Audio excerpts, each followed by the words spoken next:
Hi ಎಲ್ಲರಿಗೂ ನಮಸ್ಕಾರ. ಹೇಗಿದ್ದೀರಿ? ಚೆನ್ನಾಗಿದ್ದೀರಾ? ನಾನು ಕೂಡ ಚೆನ್ನಾಗಿದ್ದೀನಿ. ನೀವು ಚೆನ್ನಾಗಿದ್ದೀರಾ ಅಂತ ತಿಳ್ಕೊಂಡಿದ್ದೀನಿ. Welcome to my Banashankari all in one ಚಾನಲ್ಗೆ. ಫ್ರೆಂಡ್ಸ್, ನಾನಿವತ್ತು ನಿಮಗೆ ಪಡವಲಕಾಯಿ ಪಲ್ಯ ಮಾಡೋದು ಹೇಗೆ ಅಂತ ತೋರಿಸ್ತಾ ಇದ್ದೀನಿ. ನೋಡಿ, ಇದು ಹಾವು ಥರ ಇದೆ. ಹಾವು ಅಂತ ಹೆದ್ರಕ್ಕೆ ಹೋಗಬೇಡಿ. ಮತ್ತು ಪಡವಲಕಾಯಿದು ನೋಡಿ, ಇದು ಸಣ್ಣದು ಬರುತ್ತೆ, ದೊಡ್ಡದು ಬರುತ್ತೆ. ಈ ಥರ ಶೇಪ್ ಇರುತ್ತೆ ಪಡವಲಕಾಯಲ್ಲಿ. ನೋಡಿ, ನಾವು ಯಾವ ಥರ ಮುಳ್ಳಿದ್ರೂ ಸಹಿತ ಇದು ಮುರಿಯೋದಿಲ್ಲ.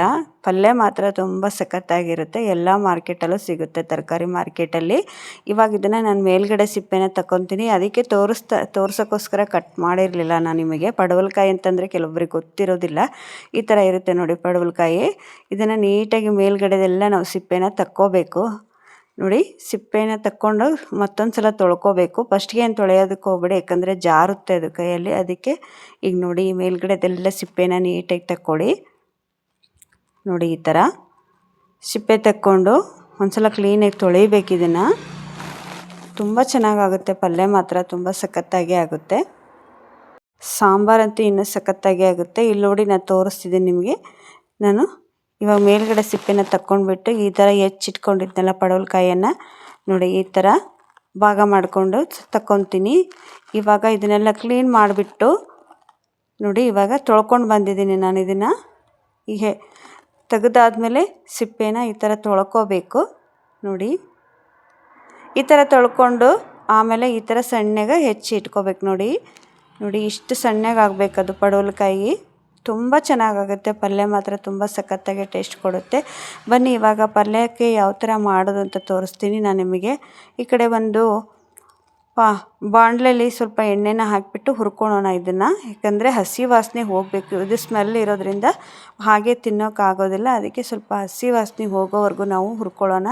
ನೋಡಿ, ಈಗ ಒಂದು ಬಾಣಲೆಯಲ್ಲಿ ಎಣ್ಣೆನ ಕಾಯಕ್ಕಿಟ್ಟಿದ್ದೆ ಅಲ್ವಾ ನಾನು. ಸ್ವಲ್ಪ ಎಣ್ಣೆ ಹಾಕಿಬಿಟ್ಟು ಇದನ್ನು ಹುರ್ಕೋಬೇಕು ನಾವು. ನೋಡಿ, ಸ್ವಲ್ಪ ಹುರ್ಕೊಂಡ್ರೆ ಸಾಕು. ಇದು ಹಸಿ ವಾಸನೆ ಟೈಪ್ ಇರುತ್ತೆ ಅದಕ್ಕೆ. ಆದರೆ ಪಲ್ಯ ಮಾತ್ರ ತುಂಬ ಸಖತ್ತಾಗಿ ಬರುತ್ತೆ. ನೋಡಿ, ಇವತ್ತು ತೋರಿಸ್ತೀನಿ ನಿಮಗೆ ಎಷ್ಟು ಹುರ್ಕೋಬೇಕು ಅಂತ. ನೋಡಿ, ಸಣ್ಣಗೆ ಹೆಚ್ಕೋಬೇಕು ನೀವು ಇದನ್ನು. ಇವಾಗ ತೆಗಿತೀನಿ ನಾನು. ಸಾಕು ಫ್ರೆಂಡ್ಸ್, ಇಷ್ಟಾದರೆ ಸಾಕು. ನೋಡಿ, ಈ ಥರ ಹುರ್ಕೊಳ್ಳಿ. ಆಮೇಲೆ ಅದೇ ಬಾಣಲೆಯಲ್ಲಿ ಸ್ವಲ್ಪ ಎಣ್ಣೆನ ಹಾಕಿಬಿಟ್ಟು ಪಲ್ಯ ಮಾಡೋದು ಹೇಗೆ ಅಂತ ತೋರಿಸ್ತೀನಿ. ಎಣ್ಣೆ ಹಾಕಿದ್ದೀನಿ. ಇವಾಗ ಜೀರಿಗೆ ಮತ್ತು ಸಾಸಿವೆ ಕಾಳನ್ನು ಹಾಕಿ, ಕರಿಬೇವು ಹಾಕಿ, ಕೊತ್ತಂಬರಿ ಇದ್ದರೆ ಕೊತ್ತಂಬರಿ ಹಾಕಿ, ಮತ್ತು ಒಂದು ಟೊಮೊಟೊ ಹಣ್ಣನ್ನು ಹೆಚ್ಚಿಟ್ಕೋಬೇಕು. ಒಂದು ಈರುಳ್ಳಿ ಹೆಚ್ಚಿಟ್ಕೋಬೇಕು. ನೋಡಿ, ಈರುಳ್ಳಿನ ಉದ್ದಾಗ ಹೆಚ್ಚಿಟ್ಕೊಳ್ರಿ. ಈ ಥರ ಉದ್ದನಾಗಿ ಹೆಚ್ಚಿಟ್ಕೋಬೇಕು ಈರುಳ್ಳಿನ.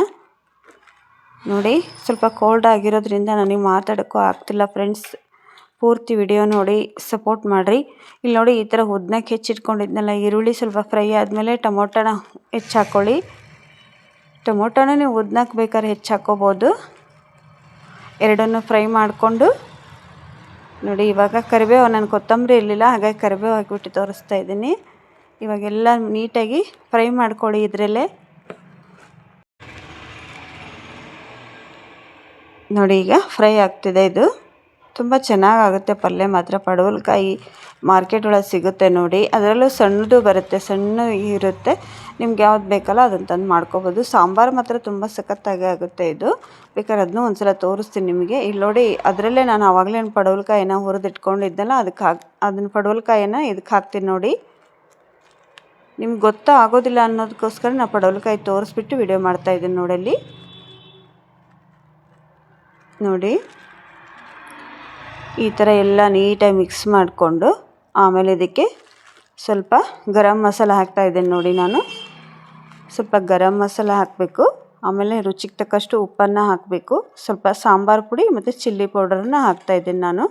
ನೀವು ಬೇಕಾದರೆ ಹಸಿಮೆಣಸಿನ್ಕಾಯನ್ನು ಹಾಕ್ಬೋದು. ಆದರೆ ನಾನಿಲ್ಲಿ ಖಾರದ ಪುಡಿ ಹಾಕಿ ತೋರಿಸ್ತೀನಿ. ಇನ್ನೊಮ್ಮೆ ಹೇಳ್ತೀನಿ ನೋಡಿ. ಸ್ವಲ್ಪ ಗರಂ ಮಸಾಲ, ಸ್ವಲ್ಪ ಉಪ್ಪು ಮತ್ತು ಖಾರದ ಪುಡಿ ಮತ್ತು ಸಾಂಬಾರು ಪುಡಿ ಹಾಕಿ ನೀಟಾಗಿ ಮಿಕ್ಸ್ ಮಾಡಿಕೊಂಡು ಸ್ವಲ್ಪ ನೀರನ್ನು ಹಾಕಿ ನಾವು ಬೇಯಿಸ್ಕೋಬೇಕಾಗುತ್ತೆ ಪಲ್ಯನ. ನೋಡಿ, ವಿಡಿಯೋ ಸ್ಕಿಪ್ ಮಾಡಬೇಡಿ. ವಿಡಿಯೋ ಸ್ಕಿಪ್ ಮಾಡಿದರೆ ಅರ್ಥ ಆಗೋಲ್ಲ. ವಿಡಿಯೋ ಪೂರ್ತಿ ನೋಡಿ ಸಪೋರ್ಟ್ ಮಾಡಿರಿ. ನೋಡಿ, ಸ್ವಲ್ಪ ನೀರನ್ನು ಹಾಕಿದ್ದೀನಲ್ವ, ಈಗ ಅದನ್ನು ನಾವು ಇವಾಗ ಬೇಯೋದಕ್ಕೆ ಬಿಟ್ಬಿಡೋಣ ಪಲ್ಯನ. ಚಪಾತಿ ಮತ್ತು ನೀವು ಏನಾದರೂ ರಾಗಿ ಮುದ್ದೆ ಮಾಡಿದ್ರಂತೂ ತುಂಬ ಸಖತ್ತಾಗಿತ್ತು ಇದು ಪಲ್ಯ. ಹೋಟೆಲಲ್ಲಿ ತಿಂದಿರ್ಬೋದು, ಹೋಟೆಲ್ನಲ್ಲಿ ಸಾಮಾನ್ಯವಾಗಿ ಮಾಡ್ತಾರಲ್ವ. ಲಾಸ್ಟಿಗೆ ಒಂದು ಸ್ವಲ್ಪ ಕಡಲೆಬೇಳೆನ ಹಾಕ್ತಾಯಿದ್ದೀನಿ ನೋಡಿ ನಾನು. ನೋಡಿ ಕಡಲೆಬೇಳೆ ಹಾಕ್ತಾಯಿದ್ದೀನಿ. ಕಡಲೆಬೇಳೆನ ನೆನೆಸಿ ಇಟ್ಕೋಬೇಕು ನೀವು ಒಂದು ಅರ್ಧ ಗಂಟೆ ಮುಂಚಿತವಾಗಿಯೇ. ಬಿಸಿನೀರಲ್ಲಿ ಹಾಕಿದರೆ ಬೇಗ ನೆನಿತಾವು. ಮತ್ತು ಸ್ವಲ್ಪ ಗುರಾಳ್ ಪುಡಿ ಹಾಕ್ತೀನಿ ನೋಡಿ ನಾನು. ಗುರಾಳ್ ಪುಡಿ ಕಡಲೆಬೇಳೆ ಹಾಕಿಯನ್ನು ನೀಟಾಗಿ ಮಿಕ್ಸ್ ಮಾಡ್ಕೊಳ್ಳಿ. ನೀವು ಬೆಲ್ಲ ಬೇಕಾದರೆ ಹಾಕ್ಬೋದು. ನಾನಿಲ್ಲಿ ಸ್ವಲ್ಪ ಪಡವಲಕಾಯಿ ಸೀರೋದ್ರಿಂದ ಬೆಲ್ಲ ಏನು ಹಾಕಿಲ್ಲ. ನೀವು ಬೇಕಾದರೆ ಬೆಲ್ಲನ ಹಾಕ್ಬೋದು, ಖಾರ ಜಾಸ್ತಿ ತಿನ್ನಲ್ಲ ಅನ್ನೋರು. ನಾನಿಲ್ಲಿ ಬೆಲ್ಲ ಹಾಕಿಲ್ಲ ನೋಡಿ. ಇವಾಗ ಇಷ್ಟು ಮಾಡಿದರೆ ಪಲ್ಯ ರೆಡಿಯಾಗಿ ಹೋಗುತ್ತೆ. ಇದನ್ನೇನಿಲ್ಲ ಅಂದರೂ ಒಂದು 15 ನಿಮಿಷ ನಾವು ಬೇಯೋದಕ್ಕೆ ಬಿಟ್ಬಿಡೋಣ. ನೋಡಿ ಟ್ರೈ ಮಾಡಿ ಫ್ರೆಂಡ್ಸ್. ಮತ್ತು ನೀವು ಯಾರೆಲ್ಲ ಈ ಥರ ಪಡವಲಕಾಯಿ ಪಲ್ಯ ಮಾಡಿದ್ದೀರಾ, ತಿಂದಿದ್ದೀರಾ ಅಂತ ನನಗೆ ಕಮೆಂಟ್ ಮುಖಾಂತರ ಹೇಳಿ. ಮತ್ತು ಲೈಕ್ ಮಾಡೋದನ್ನು ಮರಿಬೇಡಿ. ತುಂಬ ಕಮ್ಮಿ ಆಗ್ತಿದೆ ನಿಮ್ಗಳ ಸಪೋರ್ಟು. ದಯವಿಟ್ಟು ನನಗೆ ಸಪೋರ್ಟ್ ಮಾಡಿರಿ. ವಿಡಿಯೋ ನೋಡಿ ತುಂಬ ಕಷ್ಟ ಇದ್ದರೂ ಸಹಿತ ನಾವು ವಿಡಿಯೋ ಹಾಕೋದನ್ನು ಬಿಟ್ಟಿಲ್ಲ. ದಿನಕ್ಕೆ ಒಂದು ವಿಡಿಯೋನಾರ ಹಾಕ್ತೀನಿ ಫ್ರೆಂಡ್ಸ್. ದಯವಿಟ್ಟು ನೀವು ಸಪೋರ್ಟ್ ಮಾಡ್ತಾ ಬಂದರೆ ನಮಗೂ ಖುಷಿ ಆಗುತ್ತೆ ಅಲ್ವಾ. ನಾವು ಸಪೋರ್ಟ್ ಮಾಡೋದಕ್ಕೆ ನಮಗೆ ಖುಷಿ ಆಗ್ತಾ ಹೋಗುತ್ತೆ. ಹಾಗಾಗಿ ಪೂರ್ತಿ ವಿಡಿಯೋ ನೋಡಿ ಸಪೋರ್ಟ್ ಮಾಡಿರಿ. ಇವಾಗ ನೋಡಿರಿ ಪಲ್ಯನೂ ರೆಡಿ ಆಯಿತು. ಬಿಸಿ ಬಿಸಿ ಚಪಾತಿ ಇದ್ದರೆ ಅಂತೂ ಇನ್ನೂ ಸಖತ್ತಾಗುತ್ತೆ. ಬಿಸಿ ರೊಟ್ಟಿ, ಬಿಸಿ ಚಪಾತಿ, ಬಿಸಿ ರಾಗಿ ಮುದ್ದೆಗೆ ಪಡವಲಕಾಯಿ ಸಾಂಬಾರು ಇನ್ನೂ ಬೆಸ್ಟ್ ಅಂತ ಹೇಳ್ತೀನಿ. ಮತ್ತೆ ಸಿಗ್ತೀನಿ ಎಲ್ಲರಿಗೂ. ಅಲ್ಲಿವರೆಗೂ ಧನ್ಯವಾದಗಳು.